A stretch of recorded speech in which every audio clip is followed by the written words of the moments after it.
जय हिंद दोस्तों, आपका बहुत बहुत स्वागत है हमारे इस सीरीज के दूसरे वीडियो में। पहले वीडियो में मैंने आपको कंप्यूटर के हार्डवेयर की पहचान करना समझा दिया था कि कंप्यूटर के जो हार्डवेयर होते हैं, सीपीयू हो गया, मॉनिटर हो गया, प्रिंटर हो गया, इसको पहचान कैसे करते हैं। अगर आपने वो वीडियो नहीं देखी है तो जाके पहले देख लीजिए। अब हम जो उस कंप्यूटर का कैबिनेट था जिसको सीपीयू बोलते हैं, उसके एक एक भाग के बारे में अच्छे से पढ़ेंगे। तो आज हम टॉपिक उठाते हैं प्रोसेसर के बारे में। प्रोसेसर सबसे महत्वपूर्ण अंग होता है सीपीयू का। आज उसके बारे में हम लोग डिटेल में जानेंगे। तो चलिए आज का वीडियो शुरू करते हैं। सिलिकॉन तत्व जो था 1823 में खोजा गया था। यह है सिलिकॉन तत्व, देख सकते हैं ऐसे चमकदार होता है सिलिकॉन। सिलिकॉन बहुत ज़्यादा होता है, ऑक्सीजन के बाद मतलब पृथ्वी पे सबसे ज़्यादा पाया जाता है ये सिलिकॉन। इसका क्वालिटी होता है सिलिकॉन तत्व का। सिलिकॉन तत्व खोजा गया तो इसका क्वालिटी ये होता है कि ये अर्धचालक होता है, सेमीकंडक्टर, मतलब दोनों तरफ व्यवहार कर सकता है। ये आपको विद्युत का सुचालक भी हो सकता है या कुचालक भी हो सकता है। इसमें धारा प्रवाह भी हो सकती है या धारा रुक भी सकती है। इसके लिए हम अलग से जब ट्रांजिस्टर पे वीडियो बनाऊंगा मैं, तो इसको डिटेल में पढ़ेंगे कैसे इसका कुचालक होता है, कैसे सुचालक बनता है। ये सारे देख सकते हैं आप, ये ट्रांजिस्टर ही हैं। अभी कुछ नहीं, बस मैंने अभी सिलिकॉन बताया। सिलिकॉन तत्व की खोज हुई थी 1823 में, इतना जान जाइए। अब देखिए 1948 में जो विलियम शॉकली थे और वाल्टर थे और जॉन वर्डिन थे, ये तीनों वैज्ञानिक देखिए जो नाम बताए, इन्होंने पहला ट्रांजिस्टर खोजा था। पहला ट्रांजिस्टर ऐसे बना था, इस तरह थोड़ा अजीब लग रहा है लेकिन पहला ट्रांजिस्टर यही बना था। और इस ट्रांजिस्टर बनाने के लिए इनको 1956 में नोबेल भी मिला था, नोबेल पुरस्कार मिला था भौतिकी का। इससे पहले जो कंप्यूटर में यूज किया जाता था ट्रांजिस्टर था ही नहीं, तो इससे पहले वैक्यूम ट्यूब का यूज किया जाता था। जब ट्रांजिस्टर बना 1948 में, तब इसका यूज होने लगा। ट्रांजिस्टर का ये देखिए, ये अभी आधुनिक ट्रांजिस्टर हैं, अलग अलग प्रकार के। थोड़ा सा ट्रांजिस्टर में बहुत सारे प्रकार हैं, मैं आपको बताऊँगा। ट्रांजिस्टर पर वीडियो सेपरेट बनाने वाला हूँ, बताऊंगा जब बनाऊंगा तो। लेकिन अभी समझ लीजिए ट्रांजिस्टर इसी को बोलते हैं। इसमें तीन मतलब लेग होते हैं। एक लेग को बोलते हैं कलेक्टर बोलते हैं, एक को एमीटर बोलते हैं, एक को बेस बोलते हैं। तीनों का काम अलग होता है। इसकी कार्य प्रणाली क्या है मैं बताऊंगा आपको। देखिए इसमें देख रहा है, एक लेग ये है, एक लेग इधर है और एक लेग इसको बोल देंगे। जो बड़ा ऊपर वाला चमक रहा है इसको एक लेग बोल देंगे। ऐसा नहीं कि ट्रांजिस्टर मतलब इतना बड़ा बड़ा ही होगा, नहीं। ट्रांजिस्टर एकदम बिंदु के आकार का भी होता है, नैनोमीटर में नापा जाता है उसको, वो भी उतना ही काम करता है। अलग अलग ट्रांजिस्टर है, अलग अलग काम होता है। ट्रांजिस्टर से ही सारा काम होता है। समझिए कि एक सीपीयू जो बनता है ट्रांजिस्टर से ही काम मतलब सीपीयू का होता है। 90%, 10% में आपका कैपेसिटर वगैरह लग जाता है, लेकिन 90% उसमें ट्रांजिस्टर ही लगा रहता है। इसीलिए ट्रांजिस्टर इतना महत्वपूर्ण है सीपीयू के क्षेत्र में। आप रेडियो का आवाज़ बढ़ाते हैं, घटाते हैं, चैनल बदलते हैं, इधर से उधर जो करते हैं, कुछ भी मतलब कर रहे हैं, वो सब किस पे है? ट्रांजिस्टर पे होता है। इसका जब कार्य प्रणाली जानेंगे ना तो आपको समझ में आ जाएगा। चलिए आगे बढ़ते हैं। ये 1958 में पहला आईसी बना था। आईसी ऐसे ही बना था। रॉबर्ट नॉइजी एक वैज्ञानिक थे, उन्होंने बनाया था। देख सकते हैं कितना जुगाड़ पे बना है आईसी पहला ही है। तार जोड़ा गया है यहाँ पे ऐसे करके। आपको अच्छे से समझ में आए कैसे कैसे विकास हुआ, इसके लिए मैंने इस पिक्चर को ले लिया है। रॉबर्ट नॉइजी वही हैं, इन्होंने चल के इंटेल की स्थापना की है। जो इंटेल कंपनी आप आज जानते हैं, चिप बनाने में, प्रोसेसर बनाने में जो एक नंबर चलती है, वो उसकी स्थापना इन्होंने की थी और पहला आईसी इन्होंने ही बनाया था। देखिए 1968 में क्या हुआ था, इंटेल की मतलब शुरुआत हुई थी। जो कंपनी थी इंटेल की शुरुआत हुई थी, कौन किया था? रॉबर्ट नॉइजी और गॉर्डन मोरे किए थे, इसलिए मैं बता रहा हूँ। और 1969 में एएमडी कंपनी की शुरुआत हो गई थी। एएमडी का full form advance micro devices होता है। 1969 में, इसलिए बता रहा हूँ ये दोनों कंपनी बहुत ही महत्वपूर्ण है। क्यों महत्वपूर्ण है? क्योंकि प्रोसेसर बनाने में इन दोनों कंपनी का बहुत बड़ा हाथ है। और यही आजकल क्या, पहले से ही ये लोग शोध करके बनाते आए हैं, सुधार करते आए हैं। इन्हीं दोनों कंपनी की देन है। 1971 में एक वैज्ञानिक हुए, टेड हाफ, इंटेल कंपनी के थे। इन्होंने क्या किया, माइक्रो प्रोसेसर बनाया। ये पहला, ये जो पीले रंग का दिख रहा है आपको, ये सबसे पहला ये माइक्रो प्रोसेसर है। ये चिप है पहला। और जब ये बना ना, इसके बाद मानो क्रांति शुरू हो गई कंप्यूटर के क्षेत्र में चिप बनाने की। होड़ लग गई एकदम, कौन बनाएगा कौन बनाएगा। और इस चिप का नाम था 4004, इस चिप का नाम था। इसमें कुल 23 ट्रांजिस्टर लगे थे। देख रहे हैं इतना छोटा चिप है, लेकिन इसके अंदर 23 ट्रांजिस्टर लगे थे। अब सोचिए 23 ट्रांजिस्टर छोटे छोटे कितने लगे थे। सब एनएम में उनको मापा जाता था, इसे ट्रांजिस्टर लगे थे। इसकी मेमोरी जो थे 640 बाइट थी। 1972 में इंटेल कंपनी का एक और लॉन्च हुआ। पहले 1971 में इसका नाम पड़ा था 4004 और 1972 में इसका नाम उन्होंने रखा 8008। इसमें लगभग 31,098 ट्रांजिस्टर थे इसमें, उससे थोड़ा सा एडवांस था। 1972 में फिर एक प्रोसेसर लॉन्च किया गया जिसका नाम था 8088। देख सकते हैं इसका फ़ोटो। ये इसमें पिन की संख्या बढ़ती जाएगी। कोई भी प्रोसेसर होता है उसमें पिन की संख्या जितना अधिक रहेगा तो मान के चलिए मतलब अधिकांशतः 90% 95% उस चिप की क्षमता और एडवांस उतना ही ज़्यादा होता रहेगा वो।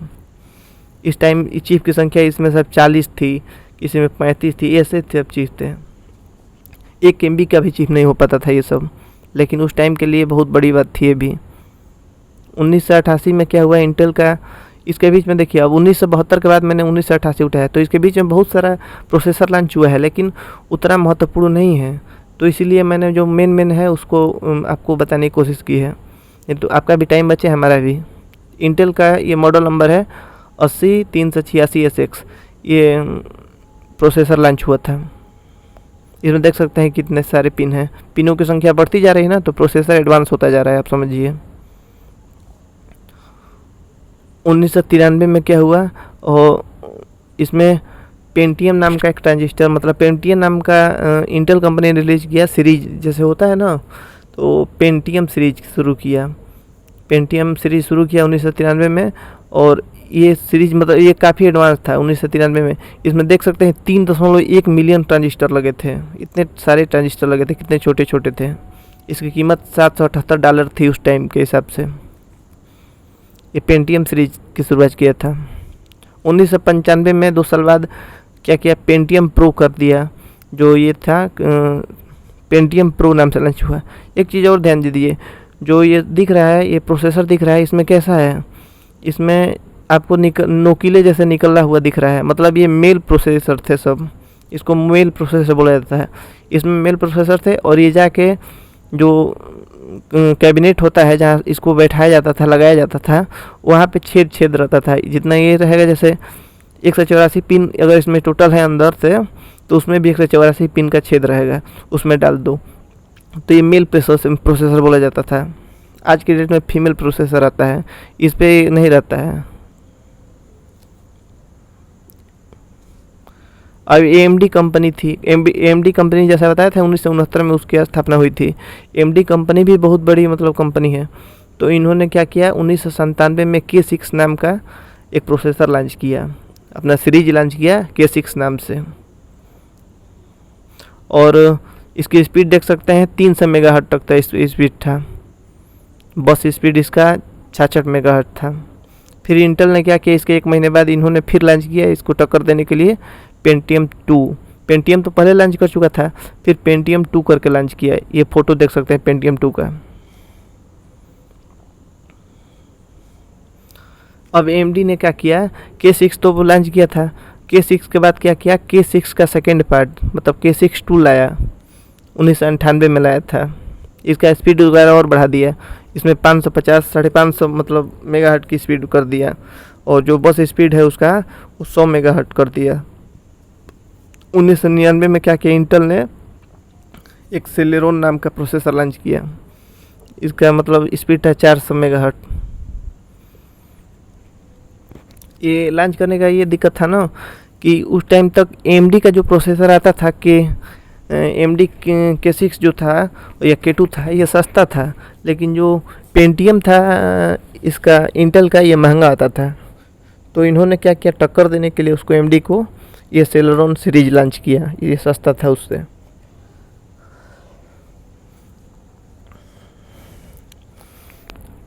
सन 2000 में आएंगे तो AMD जो कंपनी थी उन्होंने एक और सीरीज लॉन्च दिया, एथलॉन 3 लॉन्च किया, एथलॉन नाम से लॉन्च किया। इसका स्पीड था 800 मेगाहर्ट। स्पीड देख रहे हैं, ध्यान दे रहे होंगे, पहले 300 मेगाहर्ट, फिर 500 मेगा, फिर 800 मेगाहर्ट, स्पीड धीरे धीरे बढ़ती जा रही है इनकी। और स्पीड क्या होता है मेगाहर्ट, मतलब ये प्रोसेस करने का स्पीड होता है। जो प्रोसेसर होता है क्या करेगा, प्रोसेस करेगा। जैसे मान लीजिए आपको हम बोले कि 2 + 2 कितना हो गया, आपने तुरंत बता दिया 4। 4 कैसे आपने पता लगा, अपने दिमाग से सोचा ना, प्रोसेस किया ना, वही काम ये भी करता है। कंप्यूटर से जो पूछेंगे 2 + 2 कितना होगा, उदाहरण के लिए बता ले, मान लीजिए बहुत भारी ये क्वेश्चन है, अगर प्रोसेसर लो है एकदम, तो ये सोचते सोचते जो है जवाब देगा कि 2 + 2 4 होगा। लेकिन वही फास्ट होगा तो 2 + 2 आपको डालते ही बता देगा कि 4 होगा। तो प्रोसेसर का स्पीड वही होता है। 2001 में देखिए इंटेल ने पेंटियम 4 लॉन्च किया। पेंटियम पहले लॉन्च किया था, पेंटियम प्रो लॉन्च किया था, फिर पेंटियम 3 लॉन्च हुआ था, फिर पेंटियम 4 लॉन्च किया। इसका स्पीड देख सकते हैं 1.3 गीगाहर्ट्ज़ किया था। अब स्पीड में दौड़ लगी थी दोनों कंपनियों के बीच में। 2003 ने देखिए ये बहुत बड़ा काम हुआ। AMD जो कंपनी थी 2003 में इन्होंने क्या किया कि 64 बिट का प्रोसेसर लाया जो AMD थी। इससे पहले क्या था, 32 बिट चलता था। जैसे आप सिस्टम में जैसे विंडोज़ डालने जाते होंगे कंप्यूटर में, जो जानते हैं पहले से उसके लिए बता रहा हूँ, डालते होंगे तो आपको बताता होगा कि ये इस विंडोज़ को आप कितने बिट पे इंस्टॉल करना चाहते हैं। तो आपको बताएगा कि 32 बिट या 64 बिट। तो पहले 32 बिट चलता था, लेकिन AMD कंपनी जो था उसने 64 बिट प्रोसेसर लाया। इसका स्पीड देख सकते हैं 204 गीगाहर्ट्ज़ के साथ था। और L2 कैश मेमोरी था। कैश मेमोरी क्या होता है, ये एक छोटा सा मेमोरी होता है, ठीक है, जो प्रोसेसिंग में काम करता है, जो प्रोसेसिंग में तेज़ी लाता है। और 2005 में क्या हुआ, AMD कंपनी ने ड्यूअल कोर लॉन्च किया। कोर क्या होता है, जो CPU होता है। अभी तक जो प्रोसेसर बन रहा था वो सिंगल प्रोसेसर था, ठीक है, लेकिन उसको आप मान के चलिए उसको एक ही प्रोसेसर है, उसको 2 भाग में हम लोग बांट दें। और मान लीजिए एक आप कंप्यूटर में गाना सुन रहे हैं और एक से आप मान लीजिए वीडियो गेम खेल रहे हैं या कैलकुलेशन कर रहे हैं या कुछ और काम कर रहे हैं। तो क्या करेगा, एक जो ड्यूअल कोर होगा तो क्या करेगा कि एक कोर गाना सुनने में आपका काम करने लगेगा और दूसरा क्या करेगा, आपका जो कैलकुलेशन कर रहे हैं उसमें काम करेगा। तो ये कोर होता है। कोर हो जाने से जो कंप्यूटर के पर लोड होता है प्रोसेसर पे वो कम हो जाता है। –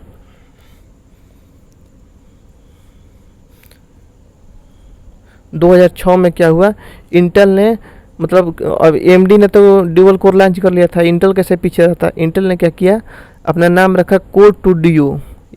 काम मतलब वही था लेकिन नाम बस चेंज कर दिया, कोर 2 Duo प्रोसेसर लॉन्च किया। इसका नाम मॉडल नंबर था E6320। देखिए ये देख सकते हैं यहाँ पे, इसमें 4 कैश मेमोरी थी और 1.86 गीगाहर्ट्ज़ का स्पीड के साथ ये चलता था। और एक बड़ा काम इंटेल कंपनी ने किया है कि लैपटॉप के लिए भी इसने पहला ड्यूअल कोर प्रोसेसर लाया था। इससे पहले लैपटॉप जो बनता था उसमें सिंगल कोर प्रोसेसर लगता था, लेकिन 2006 में इंटेल ने क्या किया कि लैपटॉप के लिए भी T5500 नाम का एक प्रोसेसर था। देखिए ये फ़ोटो देख सकते हैं, T5500 ये प्रोसेसर लाया। 2007 में दोनों कंपनी AMD जो थी और इंटेल था, दोनों में खूब होड़ मचा था अपना पैसा को लेके और प्रोसेसर को लेके।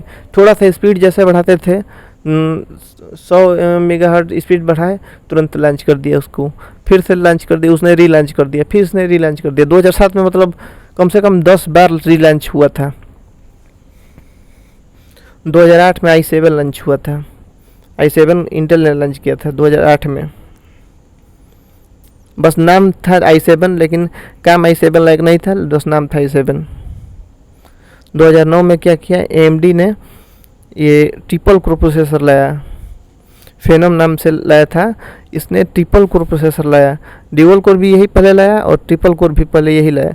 इसमें 6M कैश मेमोरी थी, 2-2M मतलब कैश मेमोरी एक कोर के लिए। स्पीड था 3 गीगाहर्ट्ज़ का स्पीड था इसका। और इसी साल में इसने क्या किया, क्वाड कोर भी ला दिया। AMD ने ही लाया, AMD ने पहले ड्यूअल कोर लाया, AMD ने ही ट्रिपल कोर लाया, AMD ने ही क्वाड कोर लाया। क्वाड कोर को मतलब समझ सकते हैं 4 कोर होंगे।